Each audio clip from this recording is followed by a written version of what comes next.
Bismillahirrahmanirrahim. Assalamualaikum warahmatullahi wabarakatuh.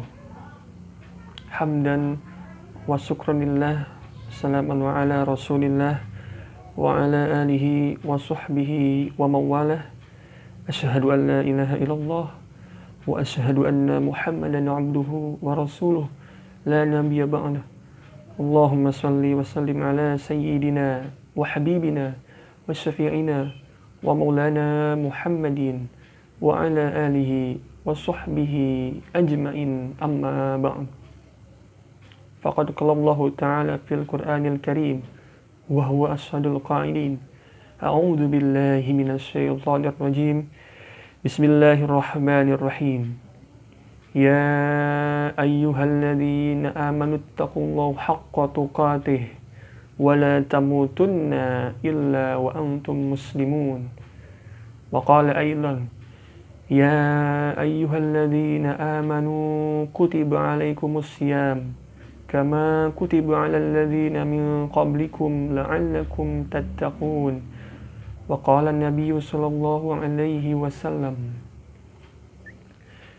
man shoma ramadanan imanan wa ihtisaban ghufirahu ma taqaddama min dhanbi. Sadaqallahul azim wa sadaqallahu habibul karim wa nahnu ala jamil wasyahidin wasyakirin walhamdulillahi rabbil alamin. Anak-anak sekalian, siswa dan siswi SMA Citra Nusa yang berbahagia, marilah sama-sama kita panjatkan puji dan syukur kita kehadiran Allah Subhanahu wa Ta'ala atas berkat rahmat dan inayahnya sehingga kita masih dapat menuntut ilmu, belajar bersama walaupun dalam kondisi seperti ini, dalam kondisi pandemi COVID-19 ini. Mudah-mudahan kita selalu diberikan kesehatan, sehat walafiat, diberikan panjang umur sehingga kita senantiasa selalu beribadah kepada Allah Subhanahu wa Ta'ala walaupun kondisi yang seperti ini.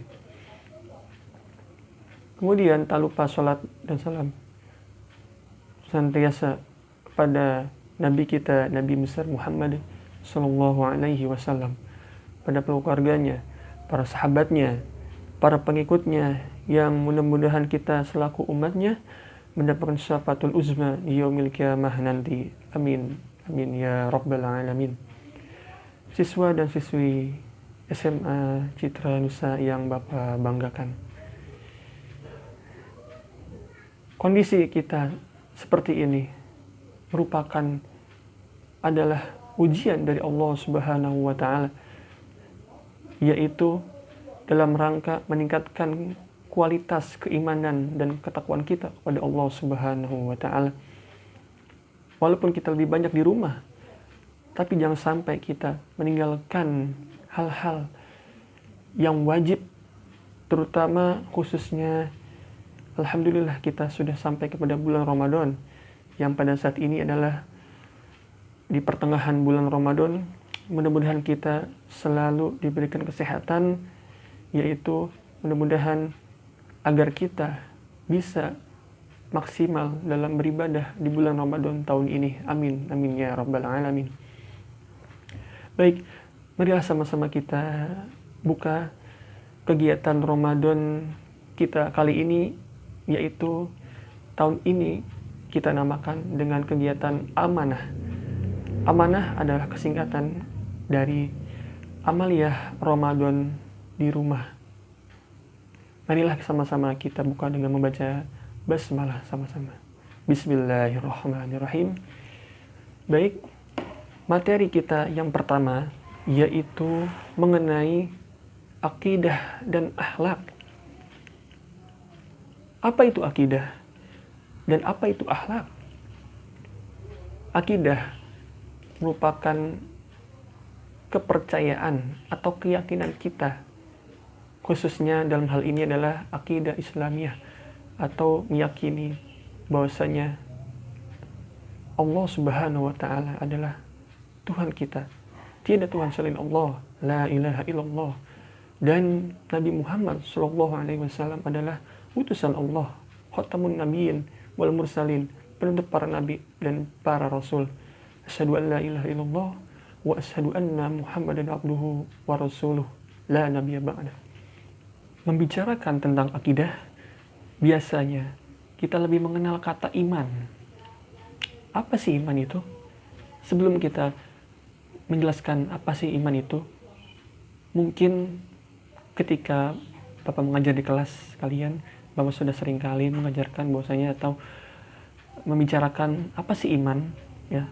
Iman itu artinya adalah tasdiqu bil qalbi, qaulu bil lisan, wal amalu bil arkan.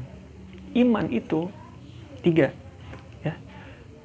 Iman artinya tasdiqu fil qalbi, mengikrarkan dalam hati kita. Kemudian qaulu bil lisan, mengucapkan dengan lisan kita. Asyhadu an la ilaha illallah wa asyhadu anna Muhammadar Rasulullah. Dan yang ketiga, yang terakhir adalah wal amalu bil arkan, yaitu mengamalkan arti iman itu sendiri. Jadi dalam hati, ucapan dalam lisan, dan diamalkan dalam perbuatan sehari-hari. Baik, iman ya adalah suatu hal yang sangat penting, bahkan terpenting dalam kehidupan kita, khususnya bagi orang yang beragama Muslim atau beragama Islam. Makanya, jikalau kalian sering mendengar ceramah-ceramah keagamaan, biasanya penceramah tersebut mengucapkan kata seperti ini. Yang kita utamakan adalah nikmat iman dan nikmat Islam, baru nikmat yang lain. Maka dari itu, nikmat iman dan Islam ini adalah nikmat yang terpenting dalam kehidupan kita. Baik, selanjutnya ya, yaitu mengenai akidah Islamiyah. Ya, kita bicarakan di sini adalah kata iman. Ya. Orang yang beriman dan beramal soleh, itu Allah janjikan surga padanya. Jadi, jikalau kalian mau selamat dunia, khususnya di akhirat, cukup 2 kuncinya, yaitu beriman kepada Allah dan Rasulnya dan beramal soleh. Cukup seperti itu. Namun ada beberapa pertanyaan. Pak, kalau misalnya ada tetangga kita, teman kita, dia berbuat baik kepada kita, luar biasa baiknya, ya, memberikan kita makanan, memberikan kita uang atau dan lain semacamnya, ya, itu bagaimana Pak balasannya di hadapan Allah Subhanahu Wa Taala? Nah, jikalau dia masih belum beriman kepada Allah, ya, walaupun dia sering berbuat kebaikan, nah, itu di mata Allah hanya Allah balas ketika di dunia saja, di akhirat tidak, ya. Makanya kuncinya itu adalah iman, percaya pada Allah Subhanahu Wa Taala, la ilaha illallah Muhammadur Rasulullah sallallahu alaihi wasallam. Baik, nanti lebih jelasnya kalian bisa pelajari ya di materi yang akan Bapak share juga di sini ya di Google Classroom. Silakan lebih detailnya, lebih rincinya kalian bisa baca lagi materinya. Bapak di sini hanya menyampaikan beberapa makna-makna yang penting saja ya. Nanti sisanya kalian yang belajar sendiri di Google Classroom atau di materi yang sudah Bapak beri sini. Oke. Nah, bahwasanya Allah Subhanahu Wa Taala berfirman dalam Quran surat Luqman ayat 8, innal ladzina amanu wa 'amilus solihati lahum jannatun na'im. Sesungguhnya orang-orang yang beriman dan mengerjakan amal soleh, bagi mereka surga yang penuh kenikmatan. Amin ya rabbal alamin. Mudah-mudahan kita termasuk dari golongan tersebut, orang yang beriman dan melakukan amal soleh ya, atau berbuat kebaikan, mengerjakan apa yang diperintahkan oleh Allah Subhanahu Wa Taala dan menjauhi larangannya. Amin, amin ya rabbal alamin. Baik, Bapak tidak akan panjang lebar di sini ya. Sebagaimana tadi Bapak jelaskan bahwasanya Bapak hanya memberikan kesimpulan-kesimpulan saja ya. Kalian yang akan belajar sendiri di rumah. Makanya agenda kita namakan amanah ya. Tadi sudah Bapak jelaskan, amanah amaliyah Ramadan di rumah ya. Jadi kalian pelajari lagi di rumah materi-materi ini ya, dan insya Allah nanti akan bermanfaat untuk kita semuanya ya. Amin ya rabbal alamin. Baik, berbicara tentang akidah ya, biasanya ada beberapa perbuatan yang melenceng dari akidah ya, yaitu adalah perbuatan syirik ya, atau orangnya disebutnya musyrik, yaitu menyekutukan Allah atau menduakan Allah Subhanahu wa taala. Dan dosa orang yang berbuat syirik atau musyrik ini adalah dosa yang paling besar ya. Bahkan Allah tidak akan mengampuni dosa orang-orang yang syirik menduakan Allah Subhanahu wa taala. Nauzubillahi min dzalik. Maka dari itu, kita harus selalu jaga iman kita. Kita harus selalu jaga kualitas keimanan kita kepada Allah Subhanahu wa taala. Walaupun pada umumnya manusia itu ya, al-imanu yazidu wa yanqus. Iman itu kadang naik, kadang turun ya, kadang turun, kadang naik ya. Jadi tidak selalu naik ya, tidak selalu turun. Adapun yang selalu naik itu adalah imannya para nabi dan rasul ya, selalu naik ya di hadapan Allah Subhanahu wa taala. Jikalau yang selalu turun ya adalah setan ya, yang selalu turun kadar keimanannya kepada Allah Subhanahu wa taala. Nah, manusia nih ya, orang awam kita di tengah-tengah, kadang naik keimanan kita, kadang turun. Kadang rajin sholatnya, kadang males sholatnya. Nah, itu adalah manusia pada umumnya. Tapi setidaknya marilah sama-sama kita berusaha untuk selalu meningkatkan kadar kualitas keimanan kita kepada Allah Subhanahu wa ta'ala. Amin ya rabbal alamin. Baik. Kemudian ada beberapa cerita para nabi dan rasul yang pada cerita tersebut ada seorang nabi yang ketika masih kanak-kanak dia sudah cerdas memikirkan siapa sih Tuhannya ya, siapa sih Tuhan yang harus disembah olehku. Nabi siapa itu? Ya, Nabi Ibrahim alaihi salam. Baik, silakan kalian saksikan video berikut ini mengenai kisah Nabi Ibrahim alaihissalam yang mencari Tuhannya. Dalam diri Nabi Ibrahim telah terpancang bahwa berhala itu bukanlah Tuhan. Ia sangat meyakini bahwa penyembahan berhala adalah perbuatan yang sangat sesat.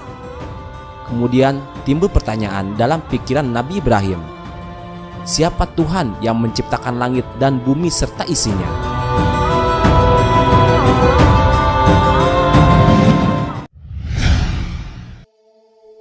Nabi Ibrahim alaihissalam sering menyendiri untuk mencari Tuhannya. Ia tidak ingin terpengaruh oleh kesesatan penduduk Babilonia. Kemudian pada suatu malam, Nabi Ibrahim alaihissalam mengasingkan diri karena kekagumannya pada bintang-bintang di langit. Ia berkata, "Inilah Tuhanku." Lama-kelamaan bintang-bintang itu menghilang. Nabi Ibrahim berkata, "Aku tidak suka pada sesuatu yang tenggelam." Kemudian muncul bulan di langit. Nabi Ibrahim pun berkata, "Inilah Tuhanku." Ketika malam berganti pagi, bulan juga menghilang. Setelah itu Nabi Ibrahim berkata, "Sesungguhnya jika Tuhanku tidak memberi petunjuk kepadaku, pastilah aku termasuk orang-orang yang sesat." Pada siang hari lagi, Nabi Ibrahim alaihissalam melihat matahari yang cahayanya menyilaukan. Kemudian Nabi Ibrahim berkata lagi, "Inilah Tuhanku," karena cahayanya lebih terang dan besar daripada sebelumnya. Saat hari telah petang, matahari itu pun tenggelam.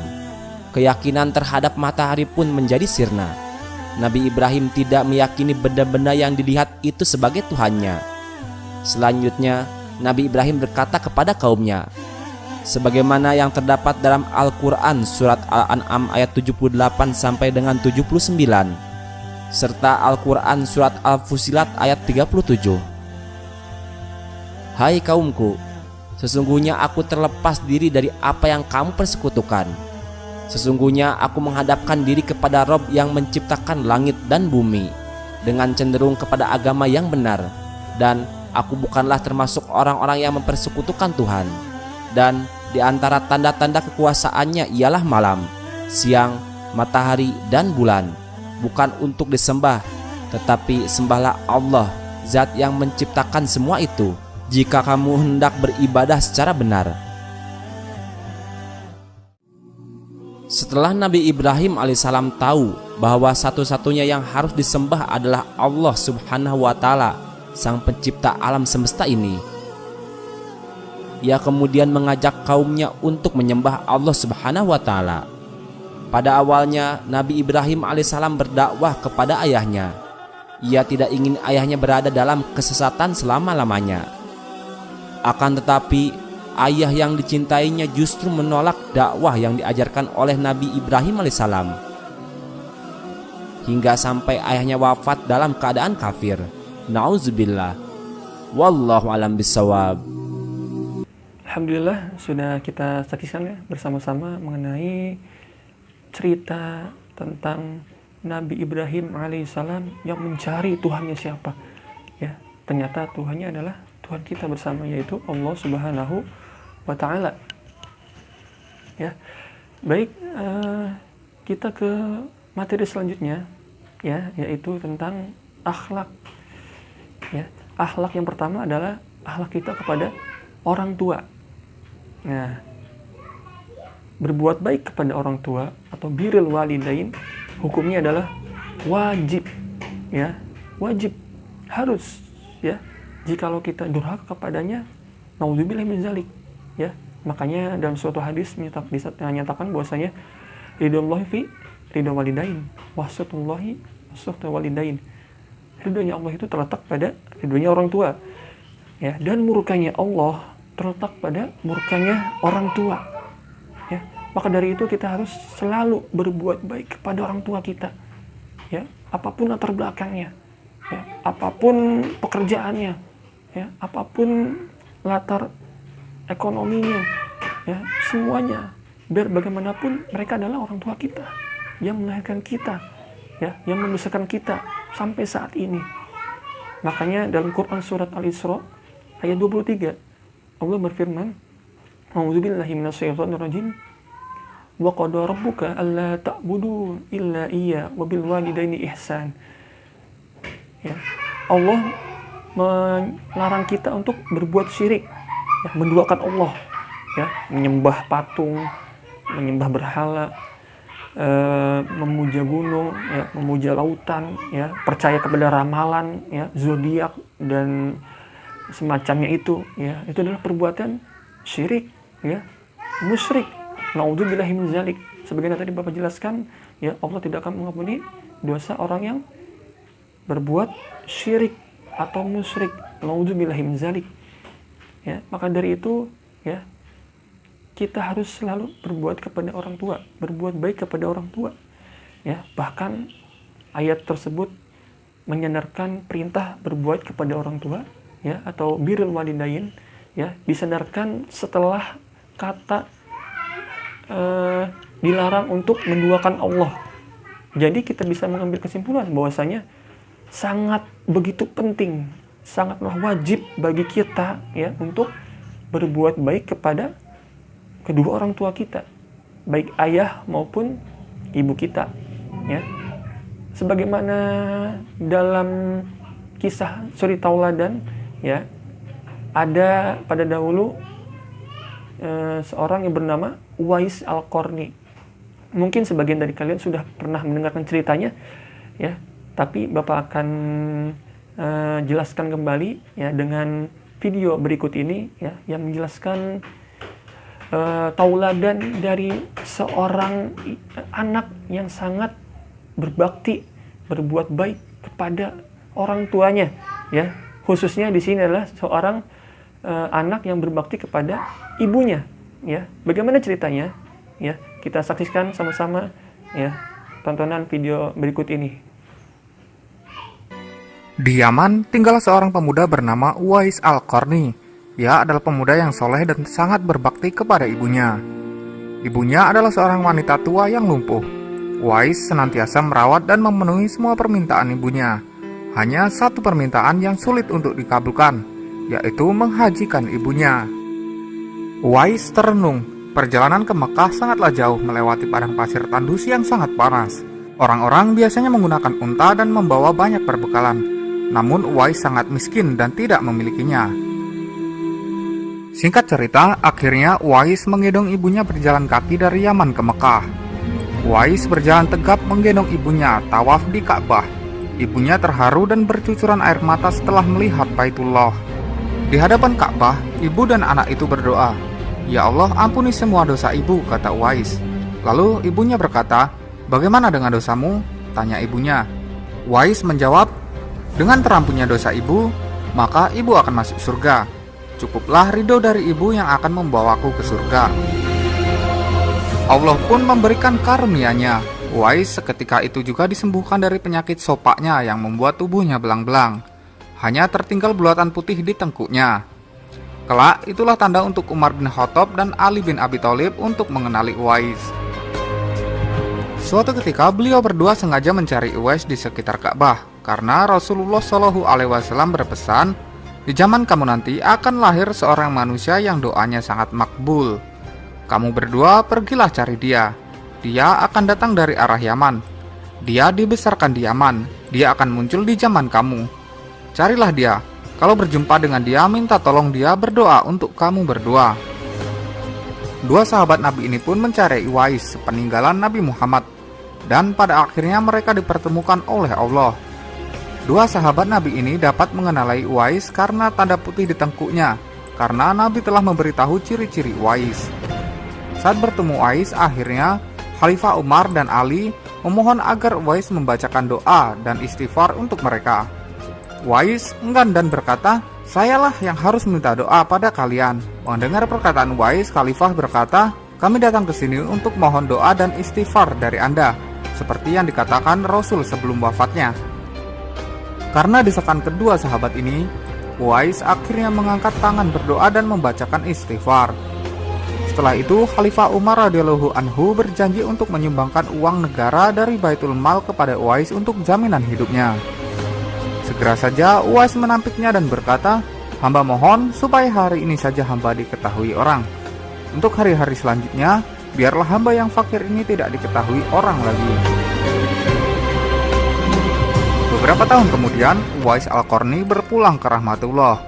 Anehnya, pada saat dia akan dimandikan, tiba-tiba sudah banyak orang yang berebutan untuk memandikannya. Dan ketika dibawa ke tempat pembaringan untuk dikafani, di sana pun sudah ada orang-orang yang menunggu untuk mengkafaninya. Demikian pula ketika orang pergi hendak menggali kuburannya. Di sana ternyata sudah ada orang-orang yang menggali kuburannya hingga selesai. Ketika keranda dibawa menuju ke pekuburan, luar biasa banyaknya orang yang berebutan untuk mengusungnya.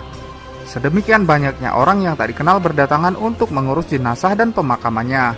Padahal Uwais Al-Qarni adalah seorang fakir yang tidak dihiraukan orang. Sejak ia dimandikan sampai ketika jenazahnya hendak diturunkan ke dalam kubur, di situ selalu ada orang-orang yang telah siap melaksanakannya terlebih dahulu. Berita meninggalnya Uwais Al-Qarni dan keanehan-keanehan yang terjadi ketika wafatnya telah tersebar kemana-mana. Baru saat itulah penduduk Yaman mengetahuinya siapa sebenarnya Uwais Al-Qarni. Ya, Masya Allah, ya, cerita tersebut ya luar biasa sekali, kisah dari Uwais Al-Qarni.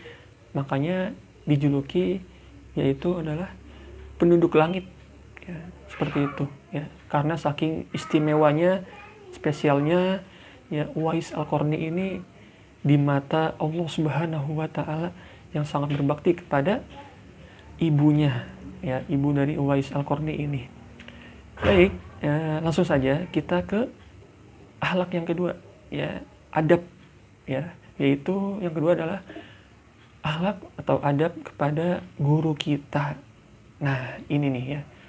Setelah orang tua, lalu guru kita, baik di sekolah, di jenjang sekolah formal, informal, non formal, ya, guru ngaji kita, guru di sekolah kita, semuanya ya harus kita hormati, harus kita muliakan, ya.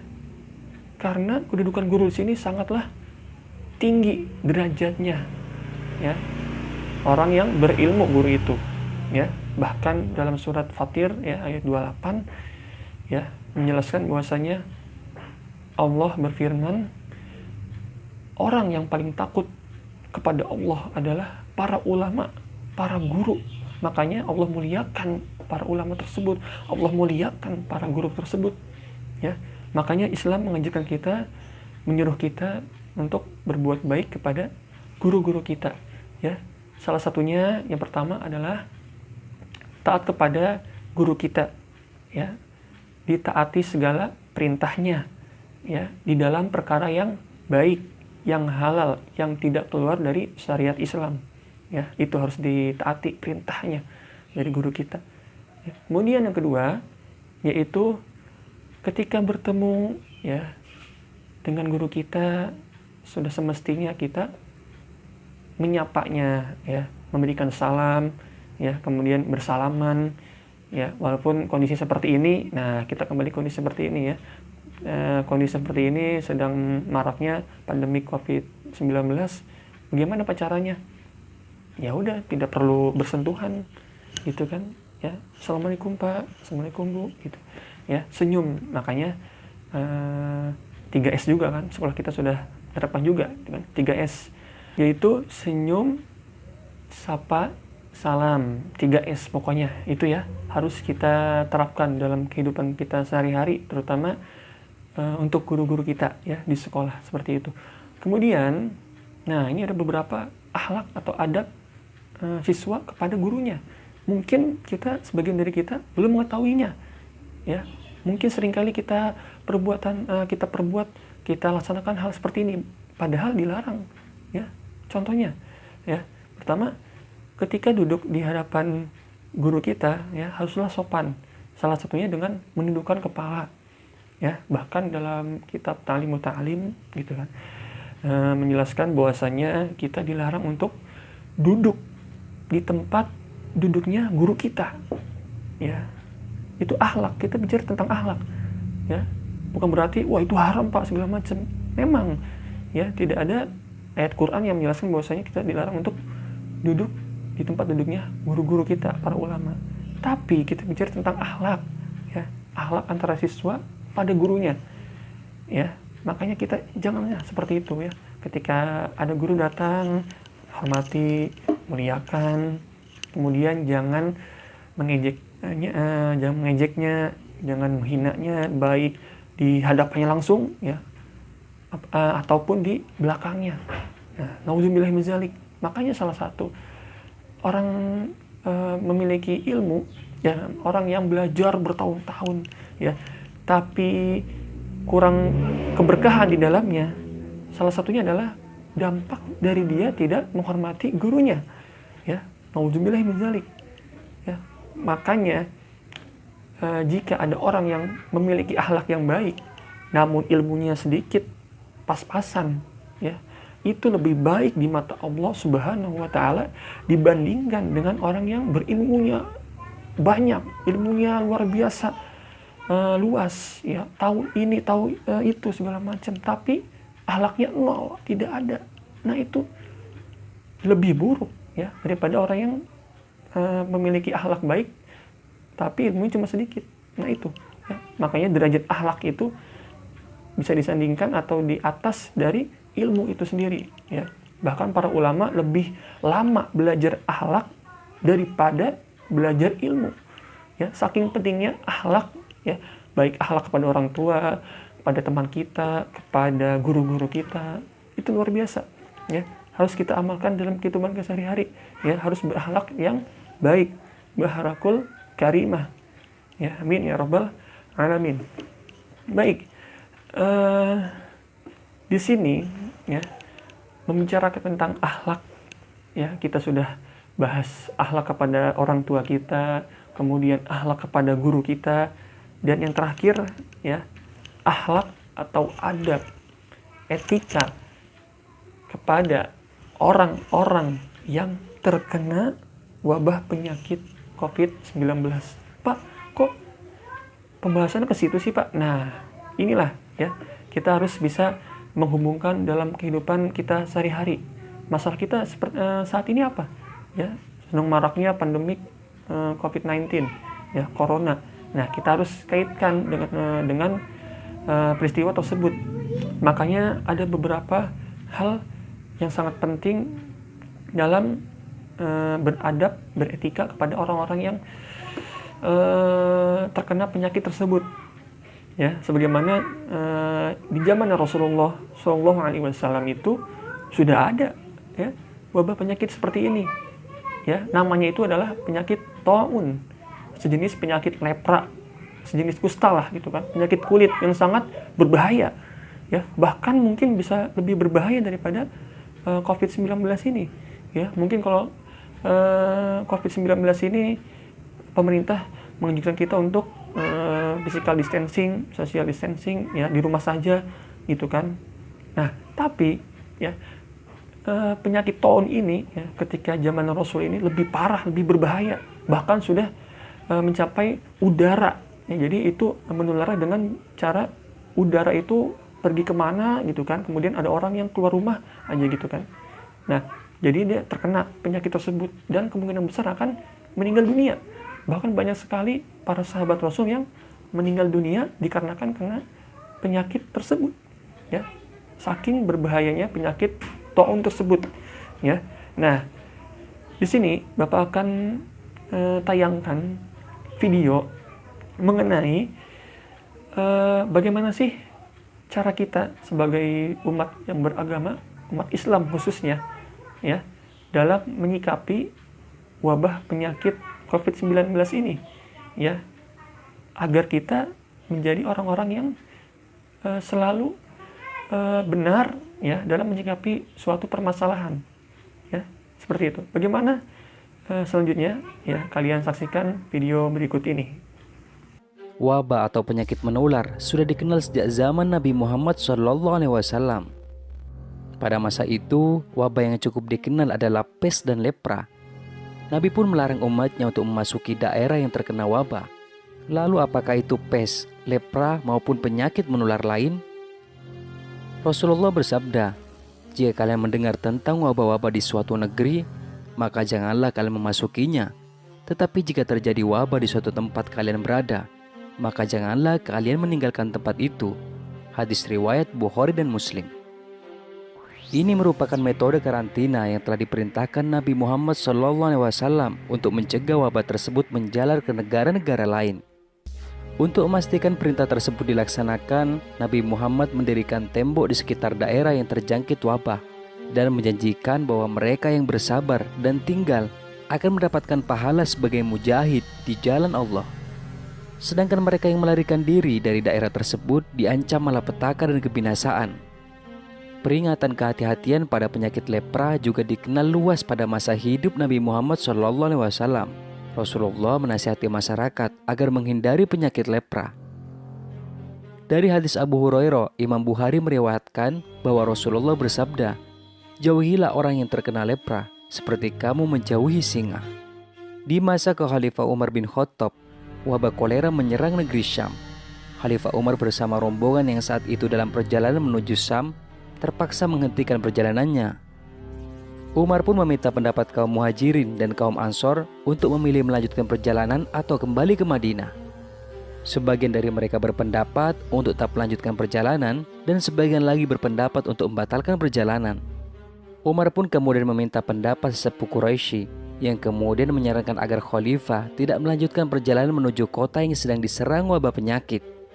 "Menurut kami, engkau beserta orang-orang yang bersamamu sebaiknya kembali ke Madinah dan janganlah engkau bawa mereka ke tempat yang terjangkit penyakit itu," ujar sesepuh Quraisy sebagaimana dikutip dalam buku Pesona Alak Nabi Ahmad Rafi Usmani tahun 2015. Namun di antara rombongan, Abu Ubaidah bin Jarrah masih menyaksikan keputusan khalifah. "Kenapa engkau melarikan diri dari ketentuan Allah?" ujarnya. Umar pun menjawab bahwa apa yang dilakukannya bukanlah melarikan diri dari ketentuan Allah, melainkan untuk menuju ketentuannya yang lain. Keputusan untuk tidak melanjutkan perjalanannya pun semakin yakin saat mendapat informasi dari Abdurrahman bin Auf bahwa suatu ketika Rasulullah melarang seseorang untuk memasuki suatu wilayah yang terkena wabah penyakit. Begitupun masyarakat yang terkena wabah tersebut untuk tidak meninggalkan atau keluar dari wilayahnya. Ini merupakan cara mengisolasi agar wabah penyakit tersebut tidak menular ke daerah lain. Negeri Syam kala itu sekitar tahun 18 Hijriah diterjang wabah Quraisy. Wabah tersebut menelan korban jiwa sebanyak 25.000 kaum muslimin. Di antara sahabat Nabi Muhammad SAW yang meninggal akibat wabah Quraisy adalah Mu'ad ibnu Jabal, Abu Ubaidah, Syarbil ibnu Hasanah, Al-Fat ibnu Al-Abbas, ibnu Abdul Muthalib.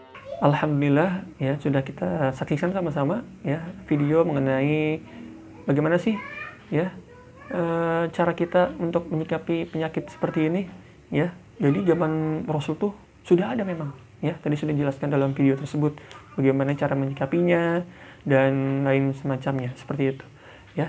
Jadi bisa diambil hikmahnya, yaitu jikalau ada penyakit, terutama penyakit yang menular ya, seperti kondisi seperti ini ya, kita sebagai umat muslim ya, yang beriman ya, seharusnya kita berikhtiar selalu ya, selalu berikhtiar. Jangan sampai ada kata seperti ini, wah kita mah nggak usah takut pak pada penyakit ya, penyakit itu juga adalah ciptaan Allah, kenapa harus takut ya, bukan seperti itu ya.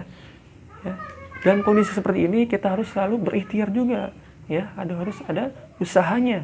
Bahkan para ulama misalkan bahwasanya jikalau ada wabah penyakit ya, itu seperti halnya asyad ya. Asyad itu dalam bahasa Arab artinya singa ya. Jadi bukan suatu hal yang dianggap remeh ya.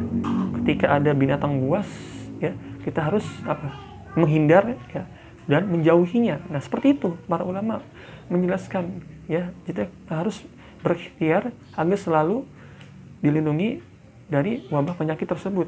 Ya, jadi tidak hanya sabar ya. Memang betul sabar ya. Wasta'inu bisabri wassalah. Inilah sabar dan sholat itu sebagai pertolongan ya, dari Allah Subhanahu wa taala. Memang betul sabar. Tapi bisa dibilang sabar ya, atau kita bertawakal kepada Allah, berserah diri kepada Allah jikalau ada usahanya, jikalau sudah ada usaha yang kita lakukan. Jadi tidak bisa bilang bertawakal, wah saya bertawakal kepada Allah, wah berserah diri kepada Allah, tapi tidak berikhtiar ya, dia keluar rumah gitu kan, malam-malam kah gitu kan, tidak pakai masker gitu kan, padahal daerahnya sudah zona merah gitu kan. Nah, itu berarti dia tidak berikhtiar kepada dirinya sendiri ya, dan tidak dan walaupun dia bilang bertawakal kepada Allah, itu salah, itu bukan tawakal ya, bukan arti tawakal yang betul ya, yang benar, bukan. Zaman Rasulullah Shallallahu Alaihi Wasallam ada sahabat Nabi yang menaruh binatang untanya di depan masjid ya, tanpa diikat ya. Nah, Rasulullah bertanya, kenapa engkau menaruh unta di depan masjid ini, tidak engkau ikat unta ini gitu kan. Nah, kata sahabat tersebut, aku sudah berserah diri kepada Allah Subhanahu wa taala, mau unta ini hilang, mau unta ini ada, aku sudah berserah diri kepada Allah Subhanahu wa taala. Nah, Rasulullah SAW menegurnya ya, itu suatu hal yang salah, itu bukan tawakal ya. Seharusnya engkau ikat dulu ya untanya agar tidak kabur, baru engkau bertawakal kepada Allah Subhanahu wa taala. Nah, itulah perbuatan yang betul ya. Kita dahulukan ikhtiar dulu ya, kemudian baru kita bertawakal kepada Allah Subhanahu wa taala tanpa melupakan doa. Nah, itu ya sangat penting juga ya, doa ya. Sama-sama kita berdoa, mudah-mudahan kondisi pandemik COVID-19 ini segera Allah angkat segera ya, sehingga kita bisa berkumpul sebagaimana sedia kala ya. Amin ya robbal alamin. Mungkin itu saja yang bisa Bapak sampaikan. Mudah-mudahan ada manfaatnya untuk kita semuanya dan bisa kita amalkan dalam kehidupan kita sehari-hari. Amin, amin ya rabbal alamin. Sebelum Bapak akhiri, Bapak mengingatkan jangan lupa untuk kalian menulis ringkasan dari materi ini dari awal sampai akhir, ya. Dan jangan lupa pula kalian upload dokumentasi baik foto maupun video kegiatan ibadah kalian hari ini, baik tadarus Quran, sholat duhanya, ataupun sholat zuhur. Ya, kalian upload juga di Google Classroom ini. Ya, wajib untuk menguploadnya karena untuk penilaian kalian juga. Oke, terima kasih. Kita akhiri dengan membaca hamdalah. Alhamdulillahirrabbilalamin dan doa penutup majelis. Subhanakallahumma wa bihamdika asyhadu an la ilaha illa anta astaghfiruka wa atubu ilaih wa minkum wallahu muwaffiq ila aqwamit thoriq. Assalamualaikum warahmatullahi wabarakatuh.